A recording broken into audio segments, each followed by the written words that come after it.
we will learn about arithmetic operators. So there are two types of arithmetic operators. One is unary arithmetic operator and another one is binary arithmetic operator. First we will deal with binary arithmetic operator because it is most familiar with your general mathematics that you would have learned in your childhood. Binary arithmetic operator. So these are so simple, just like your addition, subtraction, multiplication, division, and for reminder we use modulus. This comes with addition, subtraction, multiplication, division, and modulus. So this generally runs same like your mathematical expressions. X equals to y plus z, where y and z is some value. X equals to y minus z, x equals to y into z. For into we use asterisk because we don't use the multiplication cross symbol here because we don't have it in the keyboard. We use this asterisk symbol. And for division we use the forward slash. X equals to y by z. So generally when we use this division symbol we get the quotient, and for modulus we use y modulus, that is the percentage symbol, the value. It gives the remainder. Just taking an example, considering y equals to 100 and z to be 2. So the value that x stores would be 1 or 2 here. And the value y minus z stores in the x variable would be 98. The value x stores in this expression would be 200. The value that we stored in the x for the expression y by z. Now when this happens, then internally it is 100 by 2, right? So the division stores the quotient, that would be 50 and 0 is the remainder, right? So for the division the quotient would be the outcome, and when we use the modulus the remainder would be the outcome. So here 100 modulus 2. So the same division would be performed, but the value that is stored is the remainder. So that's it. These are general binary arithmetic operator. Now let's talk about unary arithmetic operator. Unary arithmetic operators. So the types of unary arithmetic operators are increment,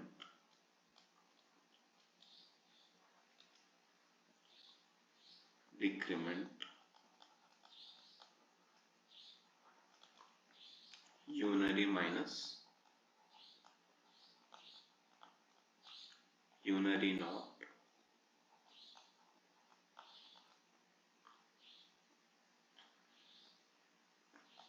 unary and then comes size of.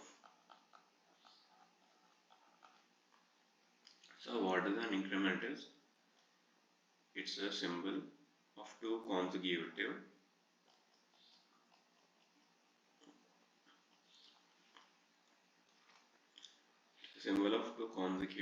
additions.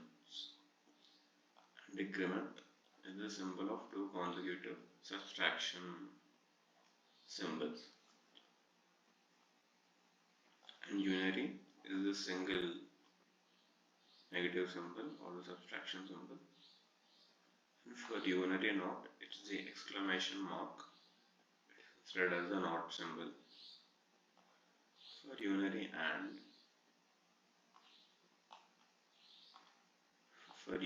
and it is the ampersand. Size of is a command.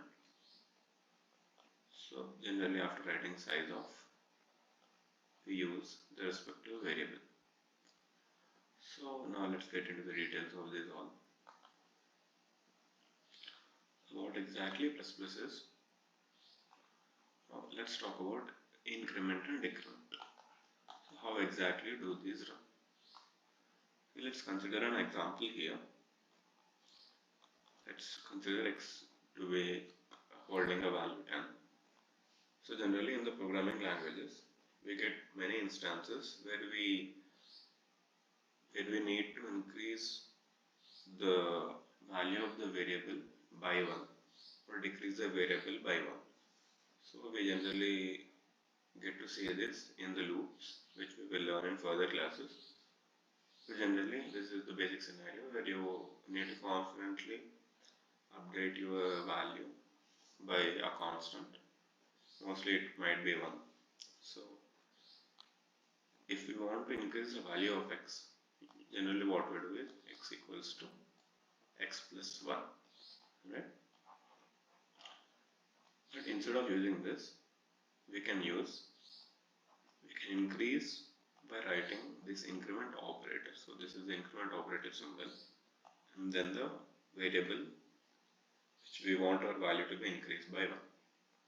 So if you write this in the place of x equal to x plus 1, so that's it. This would exactly work. The value of x would be 11. I mean, if you didn't write this step and you have just written only this, still the value of x would be 11. No matter you didn't write explicitly x equals to x plus 1, writing plus plus x or x plus plus, this would store the value of x to be 11. But the difference between plus plus x and x plus plus is very simple. Now plus plus x is called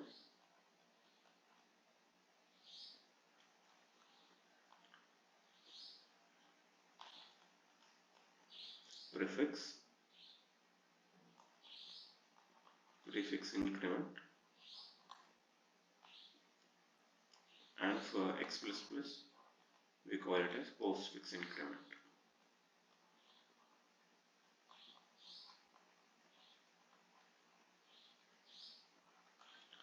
So when you write plus plus x, so as the word says prefix, so the operator is the before the variable, and for postfix the operator is after the variable. So let us understand how exactly does this make a difference. So let's take the very same example, x to be 10,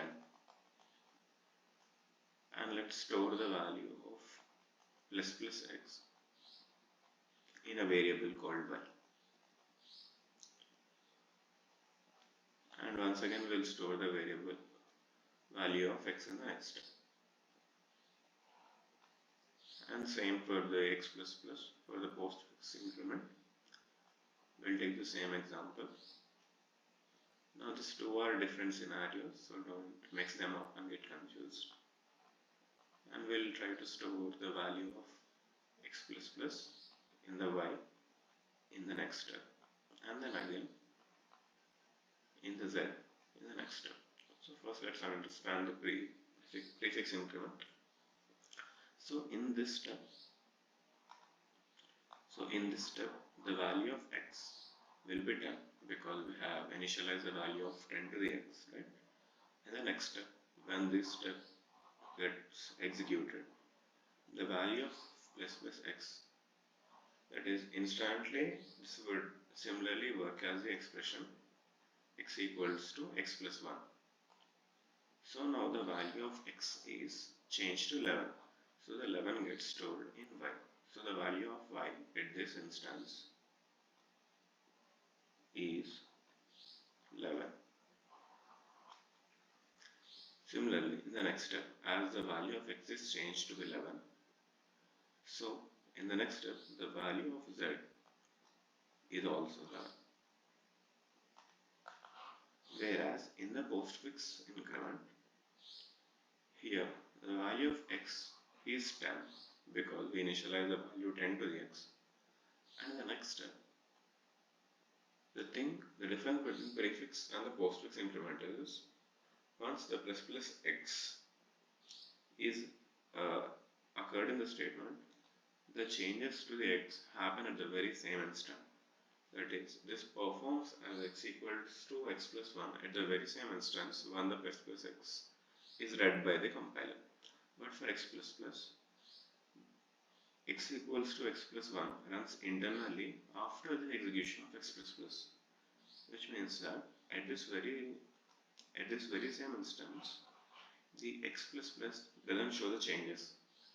So when you try to store this value in the y stores the very same value that was previously there, and the y stores 10. After the execution of x statement, then internally x equals to x plus 1 is performed. So this operation is performed after the execution of x statements, unlike for the x statement where this operation is performed at the very same instant, whereas for x this operation is performed after the executing of x. So this statement is performed internally. So once this statement is completed, now these changes will be affected in the next statement. So at this place, because this statement is executed and the changes of x has done internally after the execution of x++. So now here for z we can see we're trying to capture the value of x into z. Here we can see that z has stored the value of 11 in prefix decrement. Just considering the same example, x equals to 10, and if you try to capture the value in y, and you write minus x, and z equals to x, what you get to see here is the minus x is internally executed as x equals to x minus 1 at the very same instance when the compiler runs the value minus x. So the y stores the value of 9 at this very same instant, and also as the x has changed the value from 10 to 9, in the next step the z is also shown that z capturing the value of x to be 9. Now considering for the postfix decrement,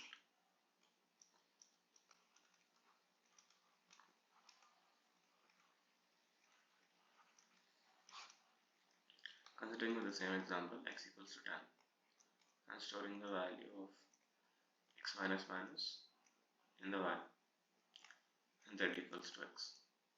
What do we see here is similar like for the postfix increment. We have seen the changes of x after the execution of x++, right? So here similarly the changes of x minus would be shown after the execution of x minus. So as we are capturing the value of x at this very same instant in the y, so we get to see the value of y to be 10. The changes are not done instantly, but after the execution of x minus, the expression x equals to x minus 1 would be performed, and then at this moment if you try to store the value of x into z, you can see the changes that z has the value of 9. So that's it. So now let's come to unary minus. Unary minus is the general negative symbol, changing positive values to negative and negative values to positive. Considering an example, x equals to 10, if you write y equals to minus x, I would be storing the positive 10 value. So y would be storing positive 10. And considering another example, x equals to minus 10, and storing y equals to minus x, if it's negative x, I would be storing the value of positive 10. Here the y would be storing the value of minus 10, sorry. And here the y would be storing the value of positive 10. So that's it, unary minus unary not.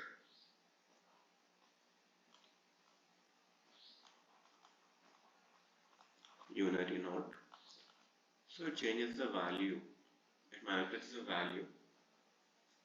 That is, if the value is true, it changes it to false, and if the value is false, it changes it to true. So as we've seen before, true and false to be the data type of bool. So let's take x equals to true and y equals to not x. So now y stores the value false. And if you take x equals to false and y equals to not x, now y stores the value true. Now to understand how exactly these all data types are, you can click on the right side at this top area where you can understand more about data types.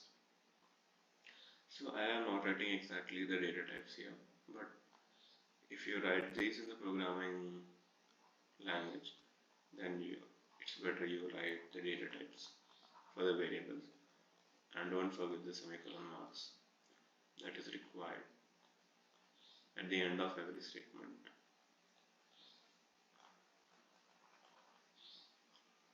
This is the unary not, and now comes the unary and. So generally, unary and is used to deal with address. So let's understand why do you need to understand about address. So generally think this as your memory, internal memory. Okay. Internal memory. Now this resides in your CPU. So generally in our memory is just like some segments.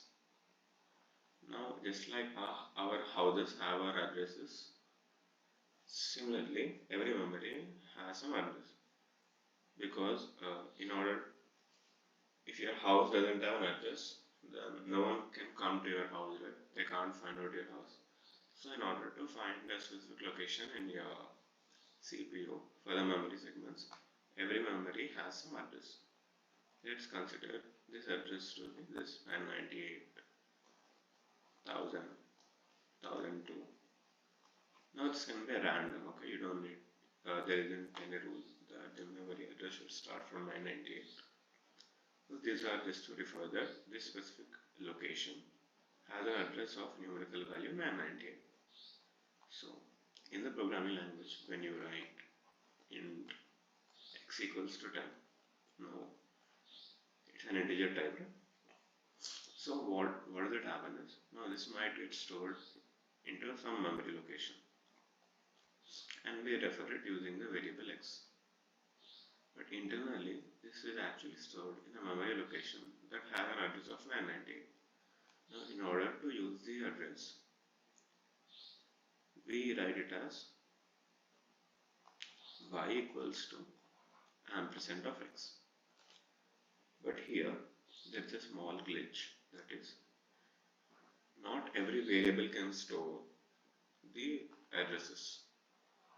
And just like an integer, because in the integer example you can take int y equals to x and the y stores the value of x, right? But here, in order to store an address, not every variable can store. There is a specific type of variable called as pointers. So let's understand what is a pointer. So pointer is a variable which stores address. Now the basic rule of pointer is that pointer should be the same data type that it holds the address from. Like if we want to store the value of x, the address of x, then we know that x is a type of integer, right? So we also need a pointer that is of integer data type. Now the declaring of pointer can be done like this. You write the int, then the asterisk symbol, then give some space y. So here you can use it as y equals to ampersand x. Now when you try to print out the value of y would be storing a value of 998. So in this way the ampersand is used.